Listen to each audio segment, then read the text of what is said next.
Hello and welcome to the channel Asia Now, where I'll tell you some news about the Philippines and some neighboring countries to keep you updated in case you feel like traveling here, are traveling here, or living in Asia.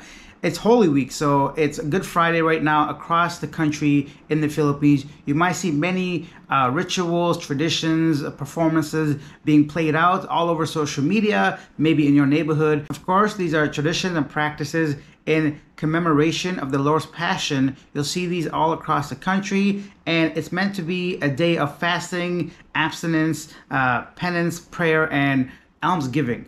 Our main story today comes from the Bureau of Immigration of the Philippines, barring 4 foreigners, 3 Americans, and 1 British man from entering the Philippines from all over the world, basically Dubai, Guam, and other places, because they are sex offenders at some point in their lives. They've been put on the blacklist of the Philippines.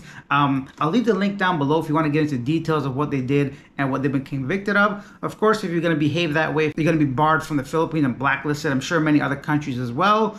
So if you're coming to the Philippines, you better be on your best behavior, not just because it's the right thing to do, but the Philippines are going to ban you, and you have to just fly back on your own money and just behave. And speaking of behavioral stuff, another Russian person got into a drunk fight in Thailand. I know it's a whole different thing, but it just puts me on the same kind of mindset. If you're coming anywhere in any country, if you're a visitor, traveler, or guest, even if you're a citizen of that country, try to behave. You're all grown-ups, I know sometimes having too much alcohol can lead to some bad choices. But yeah, if you guys want to see more details about this specific story, check out the link down below. And some good news, YouTube is offering access to free films on the lives of Catholic saints in time for the Holy Week, which is awesome. So several different videos there. Go ahead, I'm going to leave that link as well in the description if you want to watch some free YouTube videos about the lives of those saints. Check that out. The Philippines Coast Guard just said that their website was hacked. So around 12:30 p.m. on March 29th, an unknown entity has gained access on the official Facebook page of the Philippines Coast Guard.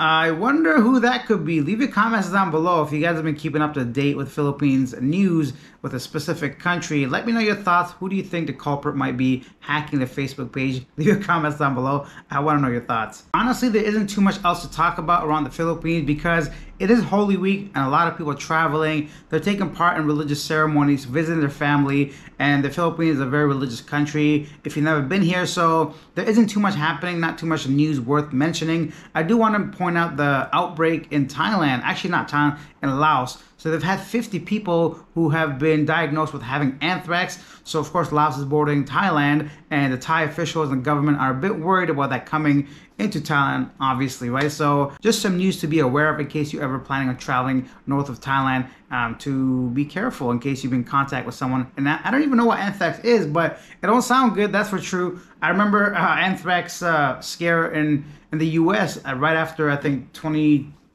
some point back then. But yeah, quick news, Chinese giants Huawei said that their profits doubled since last year. Wow, doubled, 100% increase in the profits, even with the US sanctions. Staying on money, Vietnam reported a 5.66% increase in their first quarter according to official data, and this is because of the strong growth in their exports. Vietnam is a sleeping giant in my opinion. I've been there a couple times, and Vietnam is like, I don't know, they're hardworking people and the cost of living is low. They do a lot of import-export. A lot of companies are leaving China to go to Vietnam to manufacture things. So they can be a really, really big player in Southeast Asia in the next couple of years, I think. If you enjoyed that video, hit that like button so more people can watch this video. Subscribe to the channel, be one of the first members on the community, because I plan on making these videos very often, probably daily, and I'll see you guys tomorrow. Bye.